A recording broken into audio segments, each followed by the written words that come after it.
All right, you know that little bar on websites, right? You type in a new password and you watch it go from red to yellow to maybe hopefully green. Ever stop and wonder what's actually happening there? Well, today we're pulling back the curtain because it's way simpler than you might think. It really all boils down to this one question. We see these words, weak, medium, strong, tossed around all the time, but what do they really mean? Is it some kind of super intelligent AI judging your creativity, or is it something a lot less complicated?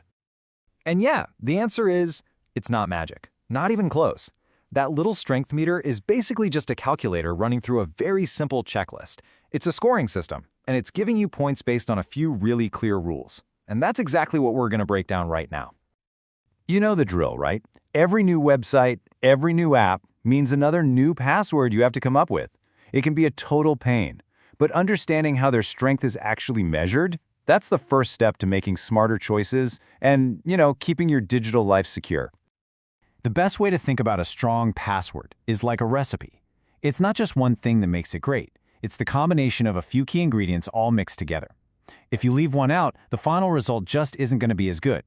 So let's see what's in this recipe.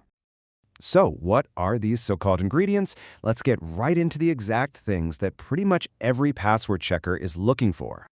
At the end of the day, password strength is just a fancy way of asking, how hard would it be for a computer to guess this? A brute force attack is literally just a program guessing millions of combinations a second.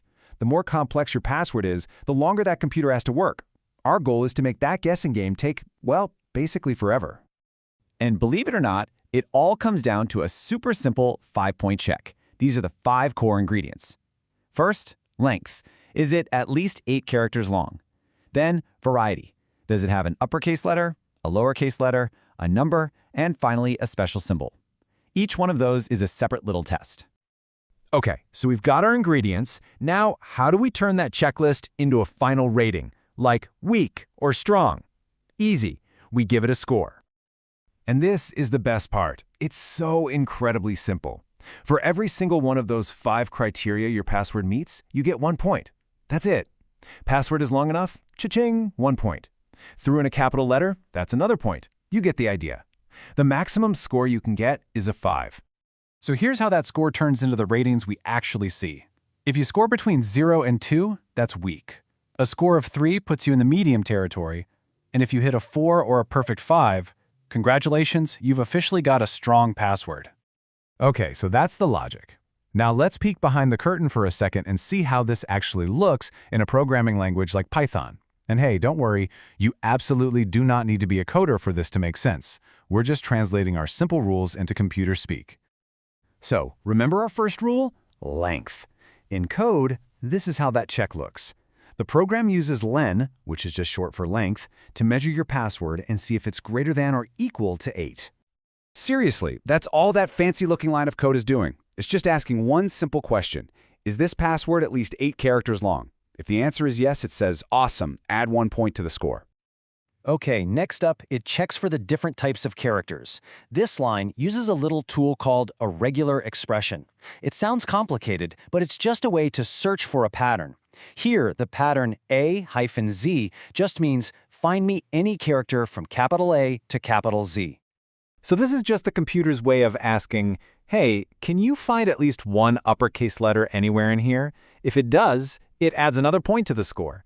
And it does the exact same thing to check for lowercase letters, it just uses a slightly different pattern. And I bet you can see where this is going. This line looks almost identical, right? But notice that D in there. In the world of regular expressions, that's just a little shorthand for any digit. Yep, it's just asking, is there a number from 0 to 9 anywhere in this thing? If there is, that's 1 more point for you. And then it runs this check one last time to look for symbols, like the @ sign or an exclamation point. So, at this point, the computer has done its math. It has a score from 0 to 5, and it knows if the password is weak, medium, or strong. But just knowing that isn't enough. The final, and maybe most important step, is telling the user the result in a way that's actually helpful. And this is a really crucial difference in tech. A basic script can just spit out the word strong on a screen. But a well-designed program, a good app, it thinks about you. It's trying to create an experience that actually guides you toward the right answer. And this is the perfect example of what I mean.